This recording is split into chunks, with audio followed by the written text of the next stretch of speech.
दिन हमारे धर्म संघ के तीसरे आचार्य श्री रायचंद जी स्वामी का ये महाप्रयाण का दिवस भी ये माघ कृष्णा चतुर्दशी है।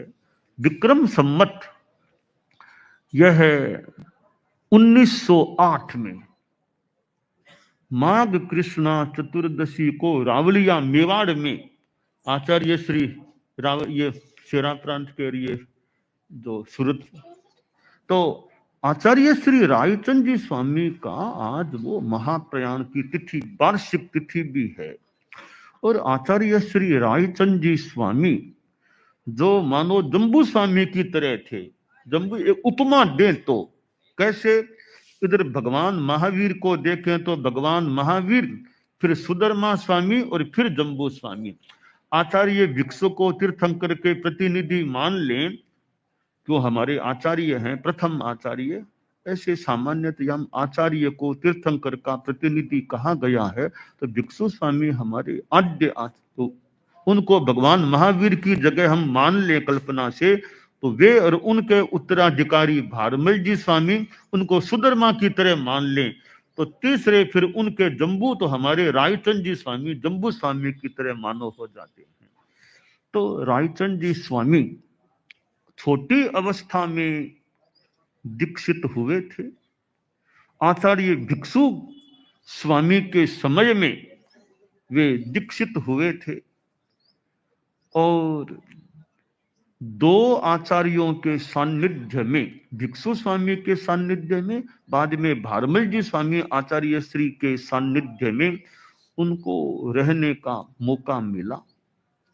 और युवा अवस्था में वे हमारे धर्म संघ के आचार्य बने थे। युवा अवस्था थी और भारमल जी स्वामी का लगभग 18 वर्षों का आचार्य काल रहा।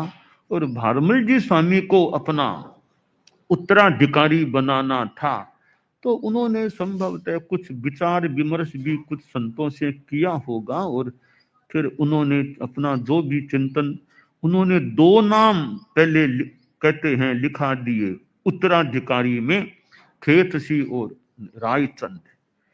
उनको निवेदन किया गया गुरुदेव भारमल जी स्वामी से कि नाम तो एक ही होना चाहिए, दो नाम नहीं इस पट्ट पर का। फिर उन्होंने कहा ठीक है, एक नाम को निष्प्रभावी बना दिया और एक नाम रायचंद जी का रखा।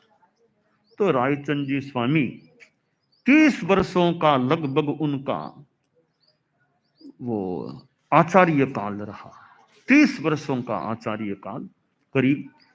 और अपने ढंग से विचरे, और मैं भूल न करूं तो गुजरात और कच्छ में पधारने वाले सबसे पहले हमारे आचार्य परंपरा तेरा पंथ की है, जैन श्वेतांबर की, सबसे पहले कच्छ में पधारने वाले रायचंद जी स्वामी आचार्य श्री थे। तो आज हम उन्हीं की वह मानो बिहार भूमि, हम कच्छ में हैं और वहीं पर उनका यह महाप्रयाण का वार्षिक दिवस आया है कि जहां वो कच्छ में पधारे, मांडवी भी संभवतः उधर भी पधारे थे। तो वे आचार्य श्री रायचंद जी स्वामी की सबसे पहले रायचंद जी स्वामी पधारे आचार्य काल में, फिर आचार्य तुलसी कच्छ में आचार्य काल में पधारे थे।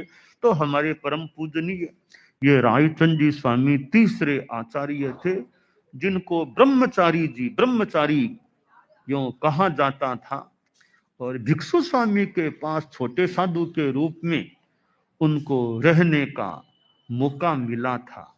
और भिक्षु स्वामी के पास और स्वामी जी के संथारा था, तब भी उनको आसपास यूं रहने का मौका मिला। और छोटे साधु जी ने कह दिया गुरुदेव पुद्गल क्षीण पड़ता दिख है, पुद्गल क्षीण पड़ता दिख। अच्छा, तो स्वामी जी संथारे के लिए उद्यत। तो ये ऐसे हमारे रायचंद जी स्वामी, और उनका महाप्रयाण हुआ। उनके उत्तराधिकारी जो उन्होंने घोषित किए, जीतमल जी स्वामी को उत्तराधिकारी बनाया। और जो भी व्यवस्था, जीतमल जी स्वामी को अंतिम समय में ऋषिराज महाराज के पास रहने का मौका नहीं मिला, वे थली में उधर विराजमान उधर थे। और यहाँ तक कि कुछ दिनों तक उनको सूचना भी नहीं मिली कि आचार्य श्री रायचंद जी स्वामी संसार में नहीं रहे, उनको सूचना भी नहीं मिली कुछ दिनों तक। बाद में सूचना मिली, तब फिर उनका आचार्य पदारोहण जो भी क्रम था वो संपन्न हुआ। और जीतमल जी स्वामी जो गुरुकुलवास के संत, उनसे मिलने से पहले ही अपने पाठ पर विराज गए थे, पदासीन हो गए थे। तो जीतमल जी स्वामी फिर उनके उत्तराधिकारी हुए, हमें जयाचार्य के रूप में मिले। और जीतमल जी स्वामी को भी करीब 30 वर्षों का आचार्य काल, अपने गुरु जितना ही उनको आचार्य काल मिला। रायचंद जी स्वामी का भी 30 वर्षों का आचार्य काल, लगभग उतना ही, लगभग 30 वर्षों का आचार्य काल जीतमल जी स्वामी, जिन्हें हम जयाचार्य कहते हैं, उनका रहा। तो यह कच्छ की भूमि, जहां सबसे पहले पधारने वाले हमारे धर्म संघ के आचार्यों में रायचंद जी स्वामी हुए, तो उनकी ही यह मानो बिहार भूमि। और आज मैं रायचंद जी स्वामी तीसरे परम पूज्य गुरुदेव का श्रद्धा से स्मरण करता हूं और उनको वंदन भी करता हूं। तो हमारी आचार्य परंपरा में यह आगे से आगे आगे बढ़ती रही है। तो यह चतुर्दशी है, वो हाजिरी का दिन कहलाता है। तो ये जो हमारे कर्मचारी जो हैं जीवन में, शरीर वाणी ऋषिराज महाराज का भी व्याख्यान होता सुना, पढ़ा सुना कि आसपास के गांवों तक उनकी आवाज माइक के बिना माइक की आवाज भी, कहते हैं आसपास के लोग गांवों में भी सुनाई देती उनका जब व्याख्यान होता। तो अच्छी कोई बुलंद आवाज रही होगी, साथ में रात का और का नीरव वातावरण हो, तो आवाज दूर तक भी बुलंद आवाज पहुंच जाए गांवों में, तो इतनी असंभव भी संभवतः नहीं लगती। तो ऐसे वो थे। और रायचंद जी स्वामी तो हमारा थली का जो क्षेत्र है, उसका प्रादुर्भाव हमारे धर्म संघ के रूप में संभवतः ऋषिराय के युग में उनका वो हमारी थली का क्षेत्र शुरू हुआ था। तो हमारे परम पूज्य ऋषिराय महाराज, और जिनका एक नाम उपनाम जो भी ब्रह्मचारी जी उनका नाम था, यो रायचंद जी नाम स्वामी नाम था। और ऐसे बख्शीश और भी कर देते थे, या संतों को बख्शीश कर देते, तुम्हें ये बख्शीश, तुमको ये बख्शीश। तो जीतमल जी स्वामी ने एक दिन संभवतः एकांत में निवेदन किया कि गुरुदेव, ये आप कृपा करा रहे हो, बख्शीश ये कहीं आगे भारी न पड़ जाए, बख्शीश को निभाना भी तो पड़ेगा ना, वो भारी न पड़ जाए कहीं। तो कहा, जीतमल मैंने कईयों को बख्शीश तो कर दी है अब, परंतु कोई बात नहीं, चोटी तेरे हाथ में है, चोटी तेरे हाथ में है। तो वह चोटी तेरे हाथ में, ऐसा कोई मानो दिशा निर्देश या मार्गदर्शन सा दे दिया। और दयाचार्य ने अपने युग में अपने ढंग से कार्य किया। तो ऋषिराज महाराज इतने कृपालु, कह दें कुछ भी, बख्शीश करने वाले, बख्शीश जो भी की है उन्होंने।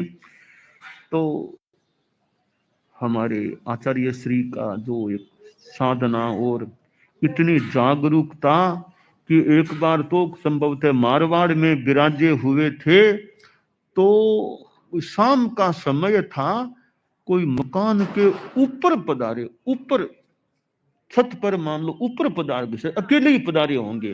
तो पास में कोई गृहस्थों का घर था, देखा रे ये आचार्य जी इतने ऊपर यूं कैसे चढ़े हैं।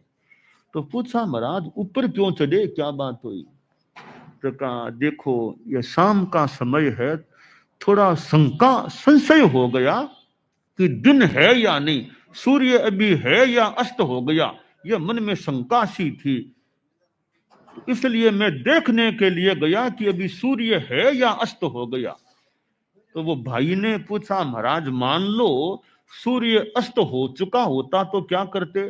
कि देखो हमारे संतों के आहार आया हुआ था, अगर सूर्य, मैंने देखा सूर्य है तब आहार कर लेते हैं, अगर सूर्य अस्त हो चुका होता हम आहार को पैठ देते, आहार नहीं करते।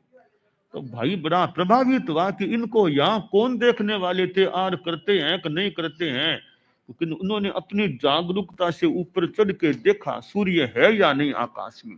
तो हमें प्रेरणा मिलती है कि हमारे आचार्य श्री ने जैसे यह जागरूकता का एक जो उदाहरण हमें मिलता है, तो हमारे में भी ऐसी हमारी आचार निष्ठा, आचार के प्रति जागरूकता बनी रहे और हमारी हाजिरी का